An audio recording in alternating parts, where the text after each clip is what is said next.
I am so honored and excited to have again my dear friend, my educator, mentor, superhero, Larry Ferlazzo, back on the podcast for like the fourth time, I think.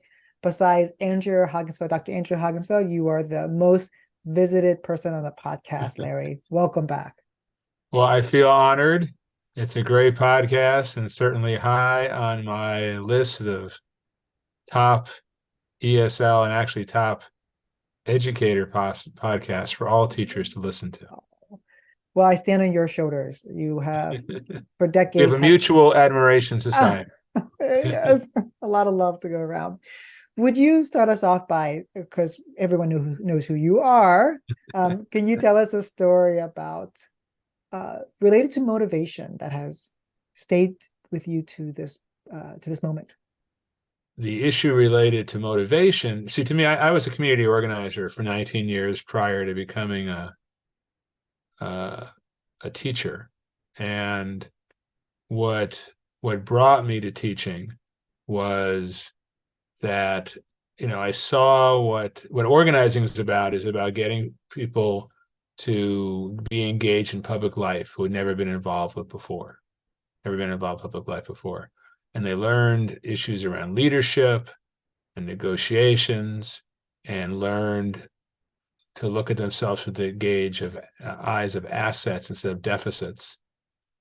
And what I wanted to do when I moved to teaching, I was thinking, God, people were learning this in their 30s, 40s, 50s, 60s, 70s. I thought, God, if people learn this stuff a little earlier, how much better would their lives be? So that's what moved me, into teaching. Organizing is all about trying to create the conditions where people feel intrinsically motivated to want to improve their communities. And teaching is, I think, what good teachers want to do is create the conditions where students feel intrinsically motivated to want to learn. And uh, I think a particular classroom story that prompts that I'm prompted to think about is when I began teaching, I learned about this concept called inductive teaching, which is basically, for example, is giving students um, examples. For instance, um, these are in the picture word inductive model, where students identify words and then they have to categorize them so that they have to create their own learning and they put them into sentences and paragraphs instead of deductive teaching, whereas you give students the concepts, you teach them the concepts, and then they work examples to reinforce it. Inductive learning is where you give students the examples, and students have to identify the patterns themselves. And one day, when we were doing that, one student yelled out, "Hey, we're like detectives."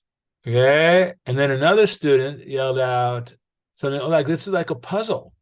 And they were, as they were creating meaning, they were viewing it as sort of fun. And this idea of being a detective, looking at things as a puzzle, looking at things as games, those, what I subsequently found, are critical elements in developing a sense of flow where you feel lost in the moment, so engrossed in what you're doing. And that sort of reinforced in me the the importance of trying to create those conditions in the classroom where students felt intrinsically motivated to want to learn. And a recent survey that I think just came out of last week or two, actually last week, a few days ago, showed that only 48% of high school students feel that their schools do a good job of getting them to feel excited about learning. that speaks to the challenge that we teachers have to deal with. You're right. Motivation is how do we compete when the kids have like TikTok and they have like instant YouTube and they can just like the constant scroll. It's so hard to create a place where students really want to learn. But yet when they do, when they're in the flow, wow, you could just tell a kid like wants to be there. And that's how we Right. get kids to learn. You actually talked about that. Like, what are the, can you, each of your chapters is about the conditions for creating intrinsic motivation. Would you run through each of those chapters? Yeah. So what I've done in the book, the Student Motivation Handbook, is try to create a short, literally a handbook, listing a variety of strategies that teachers can use to incorporate in their lessons. And what researchers have identified are four key elements involved in, again, creating the conditions where intrinsic motivation can thrive. And in the handbook, I try to apply those into the classroom. And the first element, I mean, I think they're all equally important. So there's no specific, it's not a way to list them, is autonomy. Do people feel a sense of some control over how they can need to do something they're being asked to do? One obvious way to do this is through student choice. One way is, I mean, student choice can range from, if you have to write an essay, offering students 3 prompts instead of one, right? I mean, a simple thing to do. But also, that's a simple way to do it. But also, another way to support student choice is by supporting student voice in that. So instead of just having teachers develop the options, encourage students to engage in developing those options. So, that it could include, encouraging students to identify, letting them be able to sit where they want to sit, or choose to work the students that they want to work with in small groups. To an inductive learning that I talked about earlier. Yes, students can identify the different categories. If you, or in decide concept attainment, where instead of telling students this is right because of this and this is wrong because of this, listing a variety of correct examples and listing a variety of incorrect examples, and having students work with each other to try to figure out, why are these correct and why are these incorrect? What's the rule, instead of giving students the rule. Class evaluations, another way of autonomy, and encouraging students to give critical feedback to us as teachers. That, I do that regularly. One story I like to tell about that is, I also write about it, the results in my blog.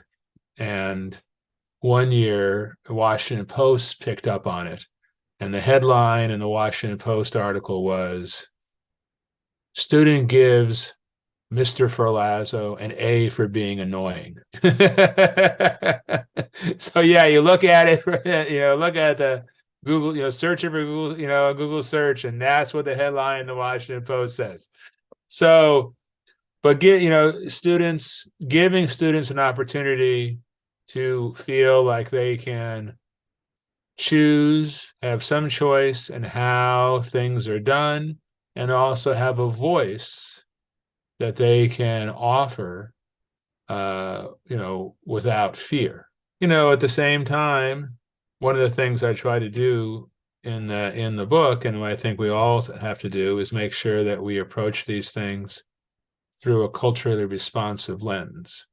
So one other way I try to support autonomy in each of my classes, I have student leadership teams of small groups from the class, ones who I initially identify as students who seem to have some degree of respect from their peers, but also offer, open it up to anybody who meet with me and give me feedback and act as leaders too.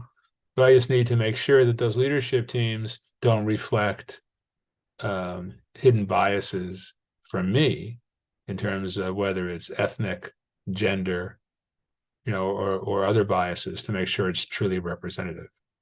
So autonomy is one key element of developing those kinds of conditions. And oftentimes in my lessons, students have a choice of how they want to present their learnings, whether it's through a video, a slideshow, a written poster, a short theater presentation, whether they want to do it using various other presentation tools apart from Google Slides. That offering that as an option is something that I do all the time in most of the assignments. Because it doesn't really matter to me, right? I mean, what's important is that they've learned it. They've learned the concepts. How they present the concepts doesn't, I mean, why should we have any investment as a teacher into it, right? It just doesn't, it doesn't make sense. I mean, the perfect, I mean, and just to give you another example, a story I like to tell, didn't happen this year, but one year when we were teaching argument essays, we had actually just finished a unit on natural disasters, and students were supposed to write an essay explaining what they think would be the worst natural disaster to have to experience. And one student who hadn't been very engaged in class for quite a while, he just put his head on his desk. I asked him, and he said he didn't want to do it. And I said, well, but you're a football fan, right? I mean, I knew he was a football fan. It speaks to the importance of teachers developing relationships. Why don't you just write an essay about why you think your favorite team is the best in the league, and just use the same outline? He said, oh, I could do that? I said, yeah, right? It wasn't, the purpose of the assignment really wasn't for students to be able to talk about the worst natural disaster. The key was being able to apply the skills of argument skills in writing an essay. He wrote the essay and was was actually pretty good. And at a later parent-teacher conference, his mother was in tears and showed me this essay, and said it was the first time he'd ever written an essay, right? So, but just we have to be invested in what is the clear purpose of the assignment. What's as the civil rights song goes, keeping our eyes on the prize. I think that's a wonderful example of remembering, hey, what's really the thing we're trying to develop? Writing about natural disasters or argumentative essays? And so it also reveals what kind of teacher you are, the flexible, receptive kind of teacher you are, to allow your students the room to yeah, okay, do that, not a problem. So let's move to competence. I'm excited to hear about an example just like that one from students on how you develop competence. Well, competence is, do students feel like they are capable of completing the assignment? Do they have the skills, or are we just throwing them in the deep water without any kind of support?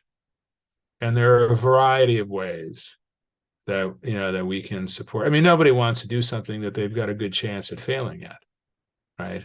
I mean, who's going to do that? One way to do that is to help students develop a growth mindset. Yeah. So that they feel that if they are supposed to do something, and they make mistakes, it's just opportunity to learn. It's not a commentary on their intellectual abilities, their skills, providing scaffolds. And I know you've done a lot of writing about the kind of scaffolding that, ELLs and everybody needs, whether they are writing frames or writing structures or word banks, right? I mean, and the idea of the scaffolds is not to be permanent scaffolds, but as students develop the confidence and skills to be able to, move away from that and not to be a crutch, just as literal crutches are just there temporarily. The kind of feedback that we give students. It's interesting. I just read a study who talked about agentic feedback that supports student agency, so that instead of just telling students, well, this is right, this is wrong, this is wrong, this is wrong, or this is right, having students say, telling students, well, in the, here I'm seeing, compare this essay that you wrote with this model. What are the things that you see are different? Or when I'm teaching my English language learners, and we're playing Messenger and Scribe, or where you have a few sentences pasted on the walls, and students work in teams, and one has to run and read it and run back and tell the other student who has to write it down. When students have completed it, I don't tell them what, maybe they have them all right, or maybe one of them has an error. I'll say, this one has an error. Go figure out what it is. Right. So, there are a variety of different strategies. With that, actually getting back to this idea of students being detectives, where Dylan William talks about this idea of offering feedback in a way where students feel that they have to be detectives to do it, where there's guides, but where they have to be doing the thinking. Right. The idea of who's doing the thinking is doing the learning. Right. Another way to help promote the idea of competence is this concept called temporal comparisons, where students compare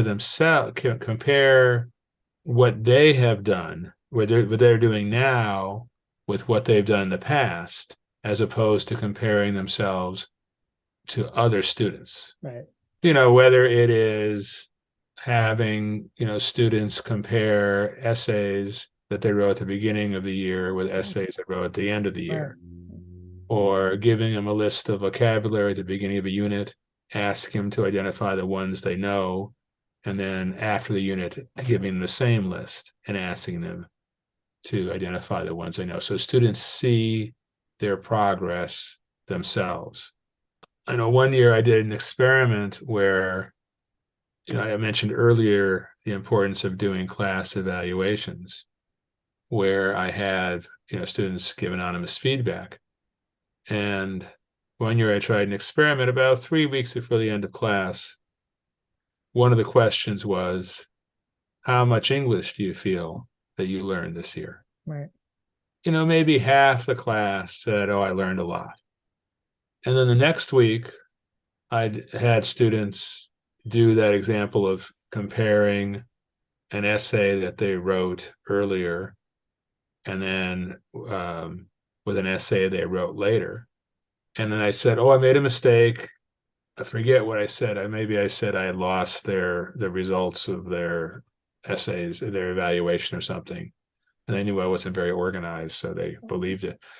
And in the second version, after they had been able to compare their earlier work with their later work, 75% of the class said they felt they learned a lot of English this year. So the only difference had been that activity. So and again, it was an example of temporal comparison as opposed to comparing themselves with someone else. Right. Right. Comparison is the thief of joy. And so instead of comparing themselves to someone else, they look back and say, wow, what have I developed? What skills have I learned? And then they can say, oh, well, I am a capable student. I am intelligent. And so instead of us telling them, they realize, wow, I've done this in this year. Let's move to the next thing, which next factor that develops Relatedness. yes, relatedness. So is what I'm being asked to do going to bring me in greater relationship, a greater connection with people I like or people I respect? Right. Another study just came out this week, which emphasized that this is particularly the importance of a teacher-student relationship is especially important in high school in terms of connecting to academic achievement. So those sorts of things, the things that we can do around that can be, for example, pronouncing the student's name correctly.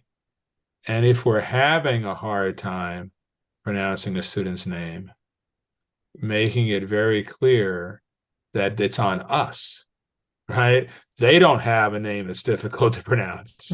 We have, we are not, we're not skilled enough Right. to say it. I can't. I mean, if I had a dollar for every time a student has said, tried to say, "Oh, don't worry about it, just call me so and so," right?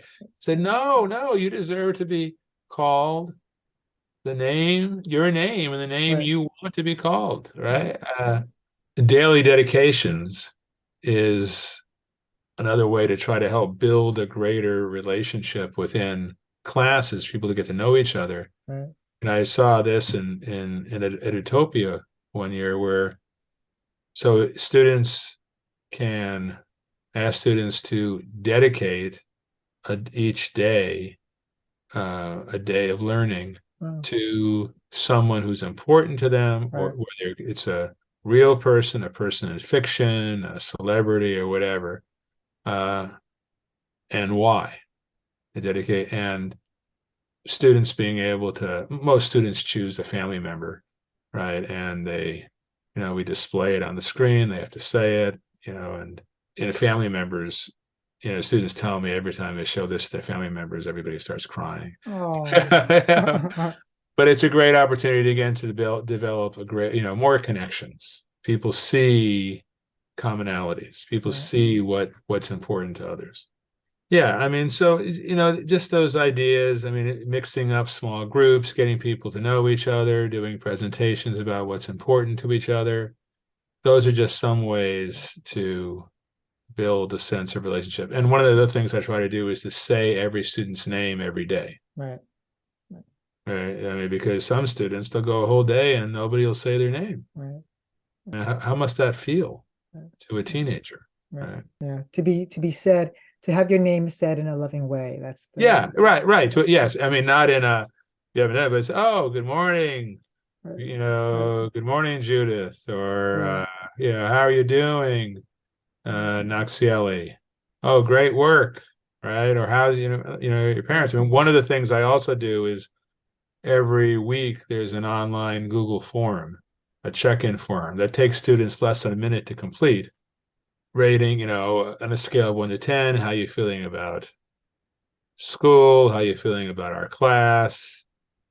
And I tell students I never look at that. I mean, I look at the overall content, the response, but I don't look at who says what to that. But how do you feel about your personal life? Is there anything that's going on in your life or your family's life that Mr. Ferlazzo should know? And everybody who rates one of those things as a 1 or a 2, I check in, and students share information about a family member who's in the hospital or whatever, and I'm able to connect with them. And that's really, that's an easy thing to do. Right. And I get extraordinarily helpful information, not just for me and that student, but for the school, right? I'm able to talk, to bring in a counselor when a student talks about a tragedy that's happened. So none of these things require an enormous amount of time Right. or effort, but they can make a big impact. Right. I do something similar to your Google form, but I have like a little journal that students write in a Google slide, and then I respond to them every other week. And so it's like a little journal entry just to me, and it has really Cool. helped develop a relationship with them. I also really love your idea of greeting students. That's what I do with my class, and from the beginning of my first day of teaching ever, I always sat by the door and learned students' names. And by the end of 2 weeks, I knew 150 students by name. Yeah. And so, but I notice that other teachers don't do that. They'll be at the table, they'll be at the board or something, but I just make it a point just to say hello to them um, by name, and it right away starts the relationship of saying, "Wow, you do care enough to say hi to me." Yeah. Okay. How do you organize group work? At the beginning of the year, well, basically how I say it is for low stakes, short term activities, I choose the groups. For longer term, high stakes activities, they choose. And at the beginning of the year, I generally, we don't do many high stakes at the beginning, but I do a lot of choosing so people can get familiar with who they want to work with. Let's move to your last factor, which is relevance. It's different than relatedness. Right. Well, relevance, it relates, is what I'm being asked to do going to help me achieve my goals and hopes? Or it can also be, is what I'm being asked to do is interesting to me, right? I mean, I was reading an article in the New Yorker about door-to-door salespeople, right? That's not going to, I mean, I just found that interesting, right? So it was relevant in that way. It wasn't necessarily going to help me achieve my goals, but it was interesting. That also relates to games, right? So games may not necessarily help them achieve their goals, but it's fun. Fun is relevance. And I think in that way, there are a variety of ways to deal with that. One, there's this concept of self-generating relevance. So asking students, how is what you are learning today? How do you think that can apply in your other classes or in your future? And that's been found to be much more effective than teachers telling students how it can be relevant. Partially because I think researchers say because it could be viewed as condescending a little bit. But this idea of self-generation, and I think it's, again, the idea of students creating meaning for themselves, connecting to prior knowledge. If I'm teaching about Mardi Gras in New Orleans, my students may not have any idea about Mardi Gras in New Orleans, but they do know they've had experiences of community-wide celebrations, right? So having students share about those. I'm teaching about the American Revolution in my ELL US history class. Most countries have experienced revolutions or civil wars. Most countries have experienced civil wars. So people were able to share about that. Talking about trying to identify problems in the community. 3 years ago, Stephon Clark was an African American male who was killed by police a mile and a half from our school. Right? I mean, you couldn't just go on the usual curriculum that week. But also, we also had to, when we're talking about going back to this idea of prior knowledge, we also have to be aware of trauma and make sure that we're not reigniting trauma for students. Right. If I have a group of students, Central American refugees, who have, showed me during lunch pictures of all of their friends in El Salvador have been murdered by gangs. Before I do a lesson on what's happening in Central America, I needed to talk with people about it. It was clear they were interested in doing, and learning about it, but I gave them the option. I said I arranged if it got too traumatizing, they could leave and go to another classroom. And in the midst of the lesson, one student chose to do that. Everybody was glad that we did the lesson, Right. but you can't just make assumptions about this idea of prior knowledge. Right. Yeah, I mean, so those are just some of the ways for relevance. Again, problems in the community. We've done projects around census, about having students develop neighborhood campaigns on the importance for the neighborhoods to complete the census forms, multilingual campaigns. We've done immigration rights forums, lots of those things, but really promoting relevance. And then, of course, just games for fun that are related about reinforcing academic concepts, but they are fun for the relevance of interest. When I hear about relevance, I think of Dr. Ruth Sims Bishop's quote of windows, doors, and mirrors. And so I think relevance is the mirror saying like, oh, this curriculum, this content I'm learning mirrors my experiences, mirrors what I know. Exactly. Yeah. Exactly. Well, this leads us to the end of our podcast and at the end of another one of your fabulous books. It's called The Student Motivation Handbook, 50 Ways to Boost an Intrinsic Desire to Learn. Larry, thank you again for being on the podcast and always lighting one of the brightest paths for us.